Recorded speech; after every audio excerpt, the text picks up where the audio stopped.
नमस्कार. जय महाराष्ट्र. जय महाराष्ट्र. समोरून ज्या जोरदारपणे जय महाराष्ट्राची गर्जना झालेली आहे त्याच्यामुळे महाराष्ट्रातल्या आणि देशातल्या तमाम मराठी जनांना, हिंदू जनांना लक्षात आलं असेल माझ्यासमोर कोण बसला आहे. कारण जय महाराष्ट्र आवाज घुमवणारे बाळासाहेब ठाकरे, त्यानंतर उद्धवजी ठाकरे आज या स्टुडिओमध्ये आपल्याबरोबर उपस्थित आहेत. गेल्या 1 महिन्यापासून महाराष्ट्रात, देशात जे एक राजकीय वादळ निर्माण झाल्याचा भास निर्माण केले जातोय त्याचे संपूर्ण केंद्रबिंदू उद्धव ठाकरे आहेत. आणि ज्यांना प्रतीक्षा होती मोठ्या प्रमाणात की उद्धव ठाकरे कधी बोलतील या सगळ्या विषयावर आणि लोकांच्या प्रश्नांना थेटपणे कधी उत्तरं देतील, अशी बहुचर्चित आणि बहुप्रतीक्षित असलेली मुलाखत आज ते सामनासाठी देत आहेत. उद्धवजी, मी आपलं स्वागत करतो. फार नमनाला घडावर तेल न घालता थेट प्रश्नाकडे आपण येऊया. कारण गेल्या काही दिवसात महाराष्ट्रात आणि देशात ज्या घडामोडी घडवल्या जात आहेत त्याच्यामुळे महाराष्ट्राचं समाजमन अस्वस्थ आहे.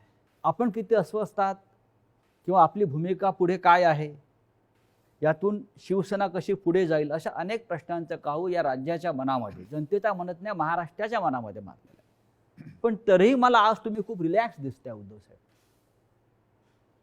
म्हणजे मला याचं कारण समजत नाही की आज मी आपल्याला पाहतोय किंवा गेले काही दिवस पाहतोय आपल्या चेहऱ्यावर कोणताही तणाव दिसत नाही आणि आपण अत्यंत मोकळेपणाने इथं आलात आणि बोलताय. हे काय रहस्य आहे? हे रहस्य साहजिकच आहे. माझी माँ आणि शिवसेना प्रमुख बाळासाहेब यांच्याकडनं आलेले एक हे रसायन आहे. माँ म्हटल्यानंतर शांत, सौम्य, संयम, आणि साहजिकच आहे बाळासाहेब म्हटल्यानंतर वर्णन करण्याची आवश्यकता नाही आहे. आज जवळपास 1 वर्षानंतर आपण भेटतो आहोत. होय. मला आठवतंय गेल्या वर्षी या दिवसात जेव्हा आपली मुलाखत घेतली होती तेव्हा करोनाचा कहर हा वरखाली होत होता. त्या करोनामध्ये जे काय करता येणं शक्य होतं ते मी राज्याचा मुख्यमंत्री म्हणून आणि अभिमानाने सांगेन की माझ्या राज्याचा कुटुंब प्रमुख म्हणून मी केलं. त्याच्यानंतर आता पाहिलं असाल, कारण त्यावेळेला लॉकडाऊन होता, मंदिरं बंद होती, सणासुदींना बंदी होती.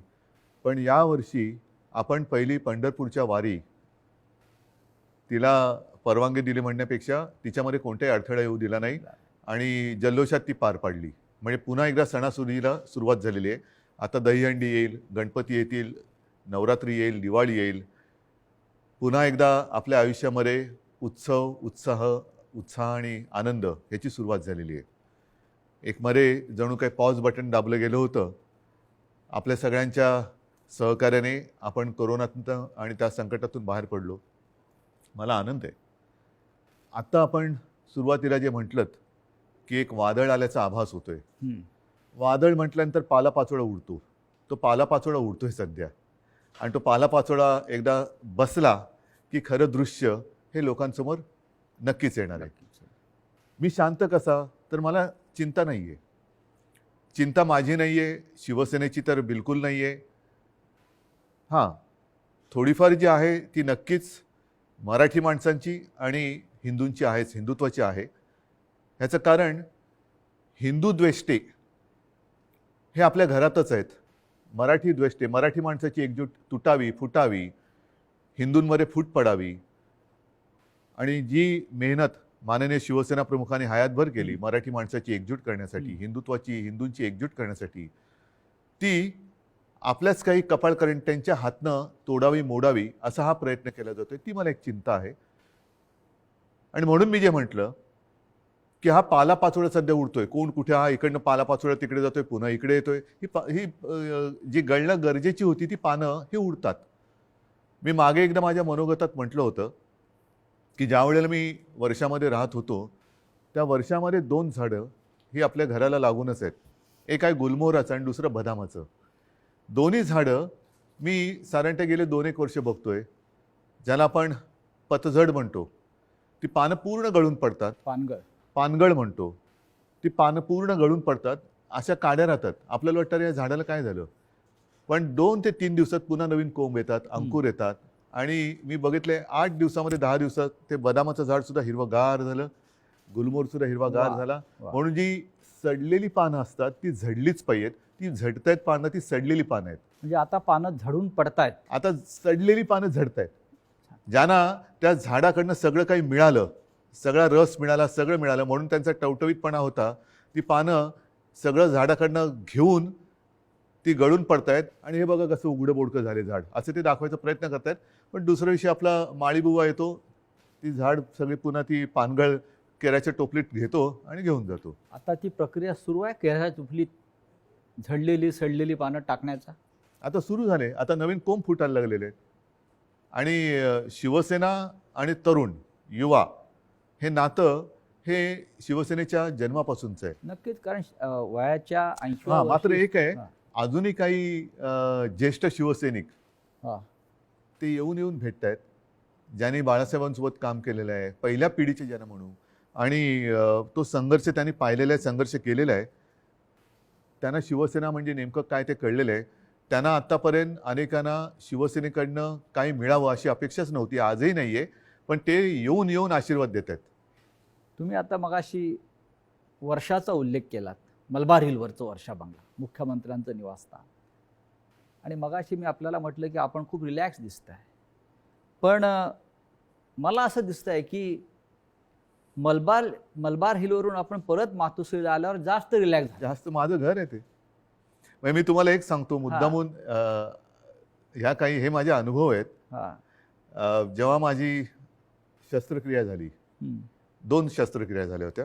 तो एक अनुभव माझा वेगळा आहे. तो कधीतरी तो फार विचित्र अनुभवातून मी गेलो आणि ठीक आहे.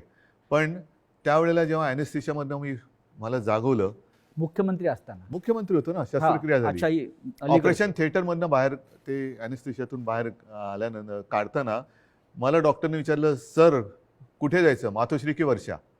मी पटकन म्हटलं मातोश्री. आणि मग डॉक्टरने सांगितलं, डॉक्टर मला तुम्ही गुंगीत सुद्धा विचारलं असतं ना ॲनेस्थेशिया दिल्यानंतर सुद्धा, तरी मी मातोश्री हेच उत्तर दिलं असतं. म्हणजे तुमची इच्छा नियतीने पूर्ण केली असं म्हणताय तुम्ही मातोश्रीत येण्याची? नियती ही म्हटलं तर असते, म्हटलं तर नसते. मुळामध्ये माझी वर्षामध्ये जाण्याची इच्छा होती का? हं. हां, ह्याचा अर्थ ते आता मुख्यमंत्रीपद गेले म्हणून मी वाईट असं नाही, ते एक वैभव आहे. म्हणजे त्या मुख्यमंत्रीपदाचा वर्षाचा मी अजिबात अनादर करणार नाही. ती एक वेगळी वैभवशाली वस्तू आहे. महाराष्ट्राचं मुख्यमंत्रीपद हे मोठं वैभवशाली पद आहे, जबाबदारीचं पद आहे. त्याचा पूर्ण आदर ठेवून मी कधीच वैयक्तिक अशी स्वप्न बघितली नव्हती. पण त्यावेळेला जे घडलं ते आजच्या लोकांना, ज्यांना आपण विश्वासघातकी म्हणू, त्यांना ते पूर्ण माहिती आहे कसा पण पाठीत तुम्ही- वार केला गेला आणि तुम्ही- कोणत्या परिस्थितीत महाविकास आघाडीला आपल्याला जन्म द्यावा लागला. हो, पण तुम्ही इस्पितळात असताना, तुम्ही गुंगीत असताना तुमचं सरकार पाडण्याचा प्रयत्न होत होता. त्या विषयावर बोलू का? असं साधारण तुम्ही सुद्धा काही कारण ठिकाणी मला सुतवास केलेला आहे. कुठेही त्या माझ्या अनुभवातनं सहानुभूती नकोय. तो फार वाईट अनुभव होता. मानेची शस्त्रक्रिया ही कोणत्याही डॉक्टरनं किंवा कोणालाही ज्याला माहिती आहे त्याला विचारले का त्याच्यामध्ये धोके काय असतात, ह्याची कल्पना मलाही होती. पण ती करणं मला गरजेची होती. ती केल्यानंतर पहिली शस्त्रक्रिया झाली, त्यातून मी चांगला बाहेर पडलो होतो. अचानक एक 5-7 दिवसानंतर सकाळी जाग आल्यानंतर, खरं म्हणजे त्या दिवशी मला डॉक्टरने सांगितलं होतं की उद्धवजी उद्या आपल्याला जिना चढायचं आहे. तर मी मानसिक तयारीत होतो की आज जिना चढायचं, एक एक पाऊल पुढे जायचं आहे. सकाळी जाग आल्यानंतर जरा थोडासा एक आळस द्यायचा प्रयत्न केला तर मानेमध्ये जो एक असा क्रॅम्प म्हणतो असा आला आणि माझी मानेखालची सगळी हालचाल बंद झालेली. म्हणजे मला श्वास घेताना मी बघत होतो माझं पोटही हलत नव्हतं. पूर्णपणे मी निश्चल झालो होतो. एक ब्लड क्लॉट तिकडे आला होता. सुदैवाने डॉक्टर वगैरे सगळे जागेवर होते आणि ज्याला तो गोल्डन आवर म्हणतात, त्या गोल्डन आवरमध्ये ते ऑपरेशन झालं. म्हणून मी तुमच्यासमोर आज उभा आहे. त्या काळामध्ये माझ्या कानावर येत होतं, माझे हातपाय हलत नव्हते, बोटं हलत नव्हती. सगळ्यात टेन्शन मला होतं की समजा कुठे काय डास चावला, मुंगी चावलं तर खाजवायचं कसं. म्हणजे हा एक वेगळा विचित्र भाग होता. पण त्या काळात माझ्या कानावर येत होतं की काही जण मी बरा व्हावा म्हणून देवावरती अभिषेक करत होते आणि काही जण मी असाच राहावा म्हणून देव पाण्यात बुडून बसले होते. देव पाण्यात बुडून बसलेले लोक आता पक्ष बुडवायला निघालेत. आणि तेव्हा हे पसरवलं जात होतं की हा काय आता उभा नाही राहत, आपलं काय होणार, तुझं काय होणार. म्हणजे ज्या काळामध्ये आपल्या पक्षाला सावरण्याची वेळ होती, आपला मी पक्षप्रमुख, कुटुंब प्रमुख, शस्त्रक्रिया झाल्यानंतर माझी हालचाल होत नव्हती, त्या काळामध्ये ह्यांच्या हालचाली जोरात होत होत्या. हे नाही म्हटलं तरी एक मला वेदनादायी एक सत्य हे आयुष्यभर माझ्यासोबत राहणार की जेव्हा, आणि मी तुम्हाला जबाबदारी दिली होती पक्ष सांभाळायची, नंबर 2चं पद होतं, पक्ष सांभाळायला म्हणून पूर्ण विश्वास दिला होता. तो विश्वासघात तुम्ही, मी हॉस्पिटलमध्ये असताना म्हणजे माझी हालचाल बंद होती तेव्हा तुमची हालचाल जोरात होती, आणि ती सुद्धा पक्षाच्या विरोधात. शिवसेनेच्या विरोधात किंवा शिवसेनेच्या बाबतीमध्ये हे विश्वासघाताचं राजकारण वारंवार का होतं? ह्याचं कारण शेवटी आम्ही पक्ष हा प्रोफेशनली नाही चालवत असं मी म्हणेन. तुम्ही सुद्धा गेले अनेक वर्ष शिवसेना अनुभवतात, शिवसैनिकच आहात तुम्ही, पण एक परिवार म्हणून आपण बघत आलेलो आहे. बाळासाहेबांनी आम्हाला तेच शिकवलं, माने तेच शिकवलं की एकदा आपलं म्हटल्यानंतर आपलं, त्याच्यावरती कदाचित जो राजकारणामधला गुन्हा किंवा चूक असेल ती आमच्याकडनं वारंवार होते. ती म्हणजे एखाद्यावरती विश्वास टाकला म्हणजे आम्ही त्याच्यावर अंधविश्वास टाकतो. पूर्ण जबाबदारी, मग त्याला ताकद देणं असेल, शक्ती देणं असेल. म्हणजे 2014 साली जे आत्ता आम्ही हिंदुत्व सोडलंय म्हणून आवई उठवत आहेत, मारतायत, बोंब मारतायत, त्यांना मला हाच प्रश्न विचारायचा आहे की 2014 साली भाजपाने युती तोडली होती तेव्हा आपण काय सोडलं होतं? काहीच सोडलं नव्हतं. आजही नाही सोडलेलं हिंदुत्व. पण तेव्हा जो एक मधला काळ आला होता, विरोधी पक्ष एक शिवसेना झाली होती, म्हणजे अनेकांना असं वाटलं होतं की शिवसेना आता संपेल, पण शिवसेना एकाकी लढली आणि 63 आमदार निवडून आलेले. त्या काळामध्ये विरोधी पक्षाची जी जबाबदारी आपल्यावरती आली तेव्हा सुद्धा मी पद कोणाला दिलं होतं? आता सुद्धा जर भाजपनी आत्ता जे केलेलं आहे हे माझ्याशी बोलणी केल्याप्रमाणे हे आत्ता केलं, हे बोलणी केल्याप्रमाणे तेव्हा केलं असतं तर सन्मानाने झालं असतं. देशभरामध्ये पर्यटन करण्याची गरज लागली नसती. आणि असं मी ऐकलं, असं मी वाचलं, माझ्याकडे माहिती नाही, पण हजारो कोटी रुपये खर्च केले गेले. विमानांचा खर्च, हॉटेलचा खर्च, हे त्याच्यानंतर काही आणखीन अतिरिक्त खर्च म्हणजे खोक्यातला असेल. त्या खोक्यात काय दडलंय हे ज्याचं त्याला माहीत, देणाऱ्याला आणि घेणाऱ्याला कळलं असेल. पण हे फुकटात झालं असतं ना, आणि सन्मानाने झालं असतं. हेच तर मी सांगत होतो. मग का घडवलं? कारण त्यांना शिवसेना संपवायची आहे. जे शिवसेनेबरोबर ठरवलं होतं 2.5 वर्षाचं मुख्यमंत्री पद, हेच तर तुम्ही आता केलं. आणि ते जर केलं असतं तर निदान 5 वर्षामध्ये भारतीय जनता पक्षाला एकदा तरी 2.5 वर्षात मुख्यमंत्रीपद मिळालं असतं. ही जी काय आता सोंगढोंग करतायत आम्ही शिवसेनेला, आता ही शिवसेना ते म्हणतात ती शिवसेना नाही आहे. हे सगळं तोडफोड करून त्यांचं समाधान होत नाही. त्यांना शिवसेना संपवायची आहे. ह्यांचा वापर करून ते शिवसेना संपवायला का संपवायचे असं वाटतं आपल्याला? कारण आतापर्यंत गेल्या 56 वर्षात शिवसेना संपवण्याचे प्रयत्न अनेक आणि प्रत्येक वेळेला शिवसेना अधिक जोमाने आणि तेजाने उभी राहिलेली आहे. आता सुद्धा त्यांना हिंदुत्वामध्ये भागीदार नको असेल, पण माझं नेहमी असंच म्हणणं आहे की शिवसेना प्रमुखांनी हिंदुत्वासाठी राजकारण केलं, कारण हिंदुत्व मजबूत व्हायला. हे जे करतायत ते राजकारणासाठी हिंदुत्व वापरतायत. हा आमच्या आणि त्यांच्या हिंदुत्वातला फरक, जे विचारतात ना तुमचं आणि भाजपचं हिंदुत्वामध्ये फरक काय, तो हा आहे. शिवसेनेचं राजकारण हे आम्ही हिंदुत्व मजबूत होण्यासाठी केलं, पण यांचं राजकारण मजबूत होण्यासाठी आणि हिंदुत्वाचा आश्रय घेतला. मुख्यमंत्रीपद स्वीकारल्यामुळे महाविकास आघाडी हिंदुत्व संकटात आलं, हिंदुत्व म्हणजे काय झालं अशी जी एक आवई उठवली जाते. हो, म्हणजे काय, मला एक प्रसंग असा सांगा किंवा एक माझ्या हातनं घडलेली गोष्ट किंवा निर्णय माझा मुख्यमंत्री पदावरती असतानाचा दाखवा की ज्याच्यामुळे हिंदुत्व धोक्यात आलं. एक निर्णय दाखवा. तर तुम्ही तेव्हा अयोध्येला आत्ता सुद्धा गेला होतात. अयोध्येमध्ये महाराष्ट्र भवन आपण उभं करतो, बरोबर आहे. हे हिंदुत्वाला सोडून आहे की नाही? तुम्ही ठरवा. अयोध्येत महाराष्ट्र भवन, बरोबर आहे. मुख्यमंत्री होण्याच्या आधी सुद्धा मी अयोध्येत गेलो होतो. प्रत्येक वेळेला आपण होतात. मुख्यमंत्री झाल्यावरती सुद्धा अयोध्येत गेलो होतो. कोण काय म्हणेल मी परवा नाही केली. मी गेलो आणि रामलल्लाचं दर्शन घेऊन तेव्हाही आलो होतो. 2दा मी स्वतः अयोध्येत गेलो होतो. आता नव्या मुंबईमध्ये आपण तिरुपतीचं मंदिर त्याला जागा दिली. प्राचीन जी मंदिरं आहेत त्यांचं संवर्धन करणं, जतन करणं हे आपण सुरू केलं. गडकिल्ल्यांचं आपण सुरू केलं. हे कुठे, ह्याच्यात हिंदुत्व कुठे गेलं? हिंदुत्व तर असं कोणताही निर्णय नाही आहे की ज्याच्यामध्ये आपण हिंदुत्वापासून दूर गेलेलो आहे. अशा अनेक गोष्टी सांगता येतील. तुम्ही आज ज्या संघर्षमय कालखंडातून जात आहात याची कधी अपेक्षा केली होती? बघा, शेवटी शिवसेना आणि संघर्ष हे तर एकमेकाच्या पाचवीला पुजलेले आहेत. आणि मागे कोणीतरी असं म्हणालं होतं, ते मला वारंवार त्याचा अनुभव येतोय, की शिवसेना ही एक तळपती तलवार आहे. ती जर मॅनेमध्ये ठेवली तर ती गंजते. त्याच्यामुळे ती तळपलीच पाहिजे. आणि तलवार तळपणं म्हणजे संघर्ष आलाच. अर्थात याचा अर्थ अर्थार्थी कोणी घेऊ नये की तलवारीने वार कराबिरा, असं नाही माझं म्हणणं. ही एक उपमा आहे. आणि त्याच्यामुळे संघर्षासाठीच तर शिवसेना जन्माला आली. त्यावेळेला मराठी माणसासाठी, भूमिपुत्राच्या न्याय हक्कासाठी शिवसेनेचा जन्म झाला. त्याच्यानंतर हिंदुत्वासाठी शिवसेना लढली. मग ते 92-93 साल असेल किंवा कधी असेल. त्याच्यामुळे शिवसेना आणि संघर्ष, जिथे अन्याय तिथे वार, हे शिवसेनेचं ब्रीदवाक्य आहे. ज्या ठाण्यानं शिवसेनेला पहिली ताकद दिली, म्हणजे शिवसेना प्रमुख बाळासाहेब ठाकरे आणि ठाण्यांचं एक भावनिक नातं होतं. एक पहिला भगवा झेंडा जो आहे हा ठाण्यात फडकला आणि बाळासाहेब अभिमानानं त्यांच्या संपूर्ण कालखंडात जीवनात त्या सांगत राहिले की ठाण्यानं मला पहिली सत्ता दिली. त्याच ठाण्यातून शिवसेनेला आव्हान उभं राहिलं.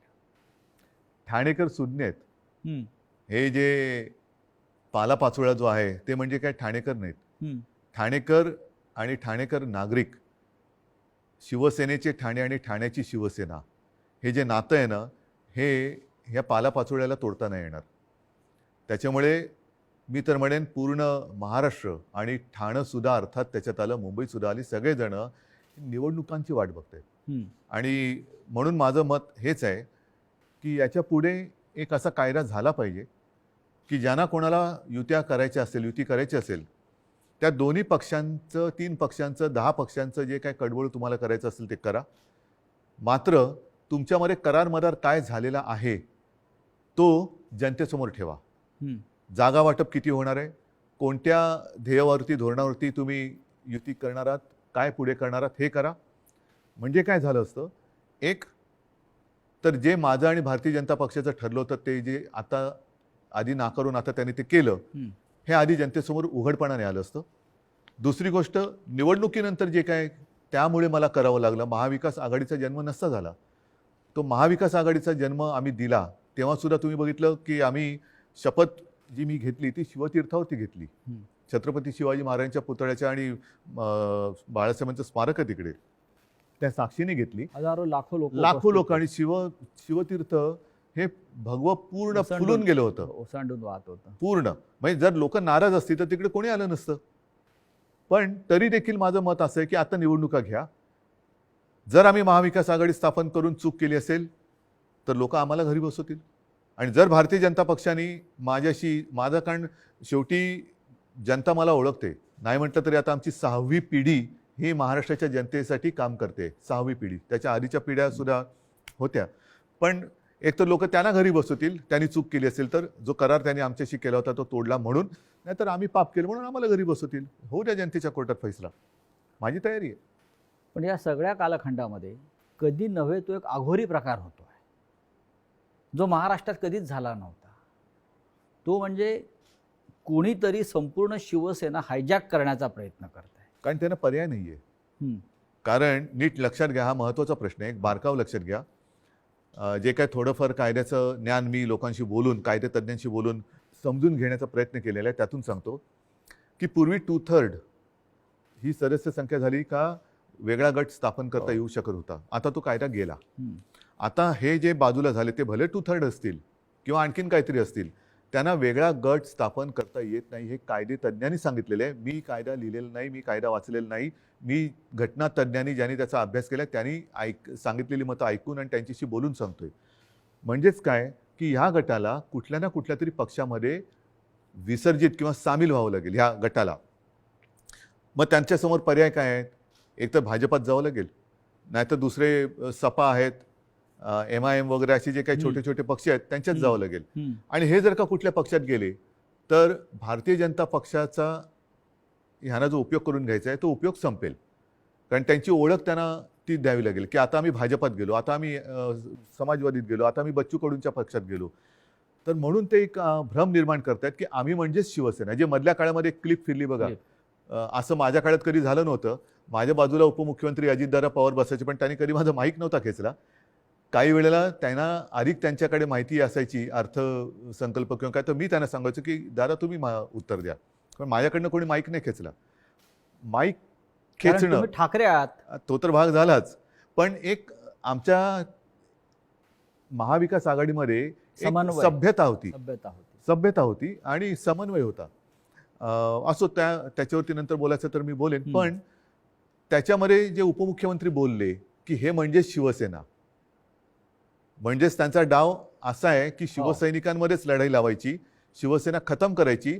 एकदा का काम संपलं की पालापाचोळा तुम्ही जे मगाशी म्हणालात तो टोपलीत भरला की नेऊन टाकायचा. पण त्यांचा अशी योजना होती की बाळासाहेब ठाकरेंनंतर ही शिवसेना परत खतम करायचीच त्यांचं स्वप्न होतं, पण बाळासाहेबांनंतर तुम्ही शिवसेना उभी केली. त्यांच्या पोटात तेच दुखतंय. त्यांना शिवसेना आणि ठाकरे वेगळे करायचे, जसं गांधी आणि काँग्रेस वेगळी गांधी आणि करायची. काँग्रेस. आणि त्यांच्यात एक तुम्ही बघा, मला टीकात्मक केवळ बोलायचं म्हणून मी बोलत नाही, पण दुसरे जे आता सरदार वल्लभभाई पटेल, सुभाषबाबू, तसं बाळासाहेब, हे स्वतःचेच म्हणून आता लोकांसमोर आणायचं. म्हणजे आपल्याकडनं काही आदर्श निर्माण नाही झाला तर दुसऱ्यांचे जसं पक्ष फोडतायत तसं आदर्श फोडायचे, आदर्श म्हणजे पळवायचे आदर्श आमदारांप्रमाणे. फोडायचे म्हणा किंवा पळवायचे म्हणा, पळवायचे. आणि मग ते आपलेच म्हणून लोकांसमोर जायचं. तसं त्यांचं चाललंय की बाळासाहेबांना त्यांनी मान सन्मान तर दिलाच पाहिजे, नाही तर लोक जोडे मारतील, लोक ठेवणार नाहीत त्यांना जागेवर. कोणी असला आणि तो बाळासाहेबांच्या विरोधात काही बोलला तर लोक हाणतीलच जोडा त्याच्या. तर म्हणून त्यांना बाळासाहेब पाहिजेत, पण आता ठाकरे आणि शिवसेना हे नातं तोडायचं आहे. माझं आव्हान आहे की ठाकरे आणि शिवसेना नातं तोडून दाखवा. मात्र ते करताना माझ्या वडिलांचे फोटो लावून मतं मागू नका. प्रत्येकाला आईवडील असतात आणि त्यांच्याबद्दल मला आदर आहे. मला माझ्या आईवडिलांबद्दल आदर आहे, तसं प्रत्येकांना प्रत्येकाच्या आईवडिलांबद्दल आदर असायला पाहिजे. आता गेल्या आठवड्यात गुरुपौर्णिमा झाली. मी माझ्या वडिलांना आजोबांना गुरु मानतो. प्रत्येकाने पितृदेव भव मातृदेव भव देव मानलं पाहिजे. स्वतःच्या आईवडिलांचे फोटो लावावेत आणि मतं मागावीत. जर आज माझ्या दुर्दैवाने माझे आईवडील माझ्यासोबत असे नाही आहेत, पण ते नेहमी मी माझ्यामध्ये आहे असं मानतो, पण ज्यांची आई आणि वडील हे सुदैवाने त्यांच्यात आहेत, तर मी म्हणेन असा आशीर्वाद पुन्हा दुसरा मिळू शकत नाही. त्यांना घेऊन सभा घ्याव्या, भाषणं करावीत आणि मतं घ्यावीत. माझे वडील का चोरताय? माझे वडील कशा? म्हणजेच काय की तुमच्यात कर्तृत्व नाहीये, तुमच्यात हिंमत नाहीये, तुम्ही मर्द नाही आहात, तुम्ही विश्वासघातकी आहात. आणि लोकांचा, माझा तर केलाच, लोकांचा विश्वासघात करताना बाळासाहेबांच्यावरनं संभ्रम कशाला करतायत? तुमच्यात तुमचा मर्दाचा चेहरा घ्या आणि जा पुढे आणि मागा मतं. नाही, पण निवडणूक आयोगापुढे आता एक नवीन खटला उभा राहतो आहे. तो म्हणजे धनुष्यबाण कोणाचं चिन्ह, जे शिवसेनेचं जे लोकांपर्यंत पोहोचलं. बघा, मला अजूनही देशाच्या घटनेवरती भरोसा आहे, कायद्यावरती भरोसा आहे. चोरीमारी सगळीकडे चालते असं माझं मत नाही आहे तेवढा. कारण मी जे म्हटलं ना की सत्यमेव जयते, नाहीतर हे तुम्हाला वाक्य पुसावं लागेल आणि मग दोन वाक्य करावं लागेल एकाची. एक तर म्हणजे असत्यमेव जयते आणि दुसरं वाक्य सत्तामेव जयते. त्याच्यामुळे सत्तामेव जयते पुढे तुम्ही असत्य घेऊन जर का करणार असाल तर ते काही लोक खपून नाही घेणार. आज वेळ अशी आणलेली आहे, हे दुर्दैव आहे महाराष्ट्राचं म्हणतो, की ठाकरेंना पुरावे द्यावे लागतात शिवसेना खरी किंवा खोटी. नाही, लोक वाट बघतायत निवडणुकांची. म्हणजे आम्हाला पुरावा द्यायची गरज नाही. लोक म्हणतात की आम्हाला निवडणुका येऊ दे, ध्यानच पुरून टाकतो. बरं, जनताच पुरावा देईल. जनताच त्यांना पुरून टाकेल राजकारणामध्ये. आज जी फूट दिसते शिवसेनेत, अशा प्रकारची फूट याआधी राणे भुजबळांनाही पाडता आली नव्हती. असं का घडलं? ज्यांना मी अधिकार दिले होते, ज्यांना मी म्हणजे त्यावेळेला लोक माझ्या तोंडावर नव्हती बोलत, पण मला कुजबूज आहे की अरे काय मुख्यमंत्री, नगरविकास खातं मुख्यमंत्र्याकडे असायला पाहिजे, मलईदार खातं म्हणतात. मला मलाई बिलई खाण्यासाठी मी गेलो नव्हतो. मी माझ्याकडे जी खाती ठेवली होती ती एक GAD, ज्याला सामान्य प्रशासन म्हणतात, न्याय व विधी. IT मध्ये मला खरंच काहीतरी एक तंत्रज्ञानाचा उपयोग सगळ्या खात्यांसाठी काहीतरी करता येईल का, हा एक माझा विषय होता. राजीव गांधींनी एक क्रांती केली होती, तसा एक विषय होता. आणि त्याच्यानंतर काही काळ एका दुसऱ्या मंत्र्यांनी दिवे लावले म्हणून त्यांचं खातं माझ्याकडे थोडे दिवस मला ठेवावं लागलं होतं. नक्की काय चुकलं असं वाटतं? चूक माझी आहे आणि ती मी पहिल्याच माझ्या फेसबुक लाईव्हमध्ये कबूल केलेली आहे. गुन्हा माझा आहे. तो म्हणजे मी यांना परिवारातले समजून यांच्यावरती अंधविश्वास ठेवला. तुमचं मुख्यमंत्री होणं चुकलं? मला 2 गोष्टी आहेत. समजा मी मुख्यमंत्री त्यावेळेला यांना केलं असतं, हां. यांनी वेगळं आणखीन काय केलं असतं? कारण यांची भूकच भागत नाही. यांना मुख्यमंत्रीपद पण पाहिजे आणि आता पक्षप्रमुख म्हणजे शिवसेना प्रमुख व्हायचे. शिवसेना प्रमुखांबरोबर स्वतःची तुलना करायला लागलात. म्हणजे हे जे आहे ना, ही राक्षसी महत्वाकांक्षा आहे आणि ह्याला हावरटपणा म्हणतात. हाव म्हणजे एक दिलं तरी तुझं तेही माझं, माझं तेही माझं, तुझं तेही माझं, ह्याचं तेही माझं, त्याचं तेही माझं, माझं ते माझं, तुझं तेही माझं इथपर्यंत होतं. आता ह्याचंही माझं आणि त्याचंही माझं इथपर्यंत त्यांची हाव गेलेली आहे. या हावरटपणाला सीमा नसते. की महाविकास आघाडीचा प्रयोग चुकला? महाविकास आघाडीचा प्रयोग जर का चुकला असता तर लोकांनी उठाव केला असता. लोकांनी, जनतेने केला असता. तसं नाही झालं. जनता ही आनंदी होती कारण आल्याच आम्ही पहिल्यांदा शेतकऱ्यांना कर्जमुक्त केलं होतं. हां. त्याच्यानंतर करोना काळामध्ये मी अभिमानाने सांगेन, संपूर्ण माझ्या मंत्रिमंडळातील सहकाऱ्यांनी, प्रशासनाने आणि जनतेने उत्तम सहकार्य केलं.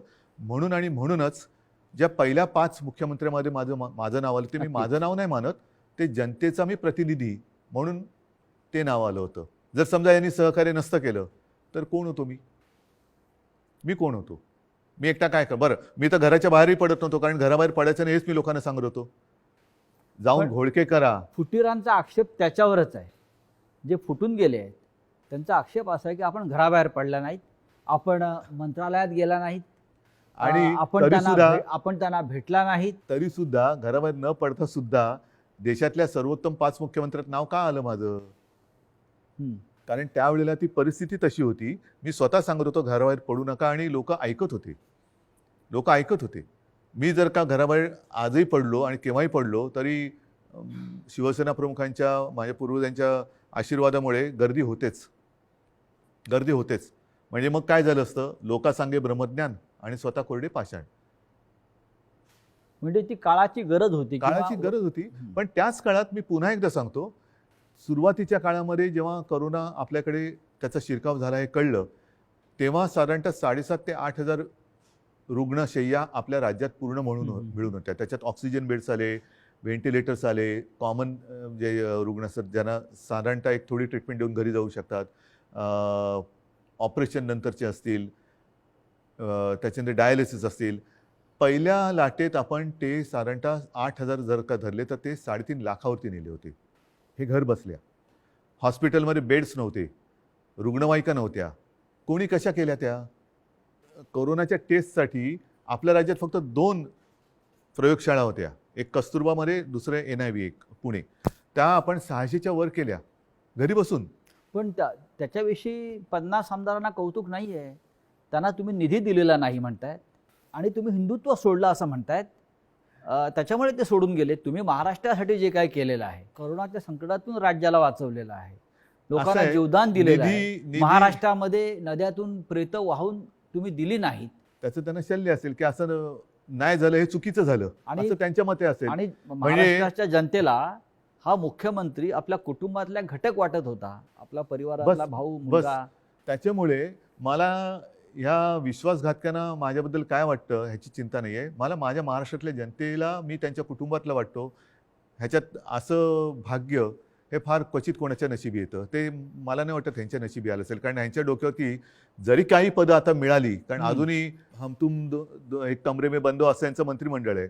त्याच्यामुळे त्याचा विस्तार कधी होणार आहे माहिती नाही. पण हे मंत्री जरी किती झाले तरी कपाळावरती जो विश्वासघाताचा शिक्का बसलाय तो नाही पुसता येणार. तुम्हाला असं वाटत नाही का की जे तुम्हाला सोडून गेलेले आहेत मोठ्या प्रमाणात त्यांनाच तुम्ही सर्वाधिक दिलेलं आहे आहेच, आणि ज्यांना मिळालं नाही किंवा ज्यांना कमीत मिळालं ते आपल्या बरोबर राहिले? मला हेच म्हणायचं, ही शिवसेनेची ताकद आहे. शिवसेनेची ताकद काय आहे की सामान्यांना बाळासाहेबांनी असामान्यत्व दिलं. आता पुन्हा एकदा या सामान्यातून असामान्य लोक घडवण्याची वेळ आलेली आहे. आणि म्हणून मी माझ्या तमाम शिवसैनिकांना आणि माझ्या माता भगिनींना, बांधवांना विनंती करतो की चला परत उठा. आता पुन्हा एकदा सामान्यांना असामान्य बनवूया. कारण हे सारी लोक होती आणि ह्यांना ती चूक, मी पुन्हा तेच म्हणेन की ही चूक माझी आहे की त्यांना ताकद दिली. पण त्या ताकदीने ते उलटा वार नुसता नाही केला, तर राजकारणामध्ये ज्या आईने जन्म दिला त्या आईला गिळायला निघालेली अवलाद आहे.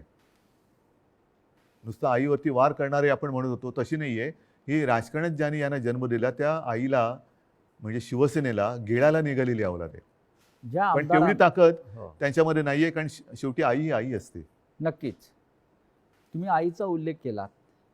कालपर्यंत हे सगळे लोक या शिवसेनेला आपली आईच मानत होती. तुमच्याबरोबर वर्षावरती अनेकांना मी बसलेले बघितले शेवटच्या क्षणापर्यंत. हो, पण आत्ताच तुमचा आधीचा प्रश्न काय होता की मी यांना भेटत नव्हतो. तुम्हाला भेटून ते कधी सुरतला गेले, कोण गोव्याला गेलं, कोण गुवाहाटीला गेलं. 50 खोक्यांची इतकी ताकद असू शकते जी निष्ठा विकत घेऊ जाऊ शकते? निष्ठा नाही विकली जात. विकली जाते ती निष्ठा नसतेच. निष्ठा ही म्हणजे विकली जाऊ महाराष्ट्रात शकत पण नाही. महाराष्ट्रात पण झाडं आहे, डोंगर आहे, हॉटेल आहे. किती सुंदर आहे महाराष्ट्र. महाराष्ट्रात फार म्हणजे ग्रामीण भागातल्या आमदारांना महाराष्ट्राच्या निसर्गाची भुरळ पडत नाही आणि गुवाहाटीच्या निसर्गाची भुरळ हो. पडते. म्हणजे मला कळतच नाही, मग तुम्ही महाराष्ट्राच्या मातीत कसे काय जन्माला आलात? ज्या महाराष्ट्राच्या मातीत जन्माला आलात त्या मातीची तुम्हाला ओढ नाही, प्रेम नाही, त्या मातीची तुम्हाला कधी वैभव दिसलं नाहीये काय? मी स्वतः कलाकार आहे. मी माझ्या त्याच्यावरनं सुद्धा त्यावेळेला चेष्टा झाली होती. पण मी गडकिल्ल्यांची फोटोग्राफी केलेली आहे, पंढरपूरच्या वारीची केलेली आहे. आणि त्यावेळेला तुम्ही महाराष्ट्र बघितला, एवढा त्या पावसाळ्याच्या सुमारास मी सगळी फोटोग्राफी केलेली. एवढा नटलेला थटलेला आणि छान काय काय दऱ्या खोऱ्या एवढ्या फुलांनी बहरून जातात. तुम्हाला आम्ही तर शहरी बाबू, तुम्ही ग्रामीण भागातले. तर ग्रामीण भागात राहून तुम्हाला महाराष्ट्राचं सौंदर्य दिसत नाही, त्याचं वर्णन करावं असं कधी वाटलं नाही. आणि डायरेक्ट गुवाहाटी. मी गुवाहाटी का वाईट नाही म्हणत, प्रत्येक प्रदेश चांगला आहे, पण ह्यांना हे काय मातीसाठी करणार? इतिहास काळापासून दिल्ली आणि महाराष्ट्राचा कायम झगडा आहे. मग औरंगजेब, छत्रपती शिवाजी महाराज असतील, संभाजी महाराज असतील, दिल्लीने महाराष्ट्रावर सतत पाठीमागून वार केले किंवा महाराष्ट्र संपवण्याचा प्रयत्न केला. कारण काय? हे आणि आता आजही तेच चित्र आहे ह्याच्या मुळाशी जाण्याची आता गरज की वाटते की आजही शिवसेनेचा सूड घेण्यासाठी ते बाळासाहेब ठाकरेंच्या अस्तित्वाला सुरुंग लावत आहे. मान्य, पण ह्याच्या मुळापर्यंत जायची गरज आहे. कारण जोपर्यंत हे दिल्लीत गेले नव्हते तोपर्यंत बाळासाहेब ठाकरेच यांना जपत आले होते. बाळासाहेबच यांना वाचवत आले होते आणि वाचवलं होतं एका हिंदुत्वाच्या ध्यासापायी, वेडापायी. मग दिल्लीत बसल्यावरती असं त्या दिल्लीच्या खुर्चीला काय असं वेगळा काय स्प्रे मारला की काय झालं की तुम्हाला ज्यांनी जपलं त्यांनाच तुम्ही संपवायला निघालात? ज्या शिवसेनेनी बाबरीची जबाबदारी तेव्हा घेतली होती शिवसेना प्रमुखांनी, त्या शिवसेनेला तुम्ही हिंदुत्व सोडलं म्हणून संपवायला निघालात. बरं, आम्ही काँग्रेसबरोबर गेलो म्हणून तुम्ही म्हणता हिंदुत्व सोडलं. मग मुफ्ती महमद आणि मेहबूबा मुफ्तीबरोबर तुम्ही गेला होतात, ते काय होतं? काय सोडलं तर तुम्ही?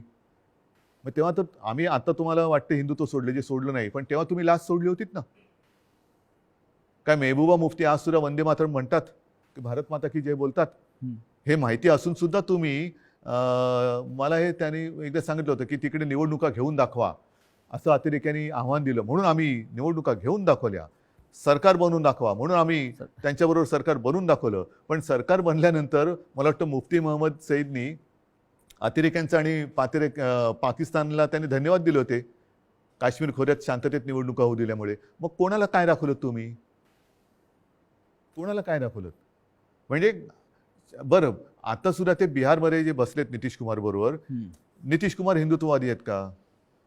कारण मला जे आठवतं त्याच्याप्रमाणे त्यांनी एकदा संघमुक्त भारत असा नारा दिला होता. संघमुक्त भारत असं शिवसेनेने कधी दिला नाही. राम मंदिराच्या प्रश्नावर रामविलास पासवान एनडीएतून बाहेर पडले होते, तरी ते त्यांना प्यारे होते. हो. आम्ही तो उलट म्हणत होतो की विशेष कायदा बनवा. 5 वर्ष 7 वर्ष झाली तरी ते विशेष कायदा बनवून राम मंदिर बनवू शकले नाही. ते न्यायालयाने निकाल दिला.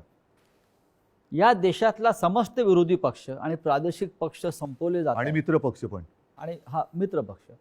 असं तुम्हाला काय दिसतंय का? कारस्थान किंवा अशा प्रकारचं बघा, मला असं वाटतं हा ज्याचा त्याचा प्रश्न आहे. जे आता सरन्यायाधीश बोललेत मध्ये, ओझर तर मी वाचलं की आपल्या देशात विरोधी पक्षाला शत्रू समजू नका. विरोधी पक्षांनी सुद्धा जबाबदारीने वागलं पाहिजे आणि सत्ताधारी पक्षांनी सुद्धा जबाबदारीने वागलं पाहिजे. मी जो काही 2.5 वर्षात अनुभव घेतला मुख्यमंत्री म्हणून, मी विरोधी पक्षांना काही वेळेला मी स्वतः आवाहन केलं की सरकार म्हणून आमचं समजा जर काही आम्ही कुठे कमी पडत असू, आमचं काही चुकत असेल, तुम्ही आमच्या नजरेत आणून द्या. नजरेत आणून द्या. हे काम विरोधी पक्षाचं आहे, कारण ते सुद्धा शेवटी लोकप्रतिनिधी असतात.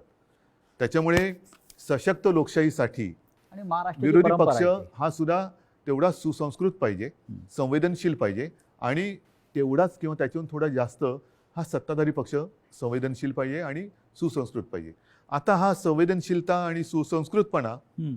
ही कुठेतरी रसातळाला जायला लागले असं वाटते. कशामुळे? पिढ्या बदलत आहेत आणि सत्तेची हाव. आता काय झालेलं आहे, फास्ट फूडचा जमाना आलेला आहे. हा. तुम्ही फोन केला की 10 मिनिटात, 15 मिनिटात, 20 मिनिटात पार्सल आलंच पाहिजे. तसं मी पक्षात गेलो की मला थोड्या दिवसात काहीतरी मिळालंच पाहिजे. नाही गेलं तर माझ्याकडे दुसरा आहे. या देशामध्ये विरोधी पक्षच राहू नये.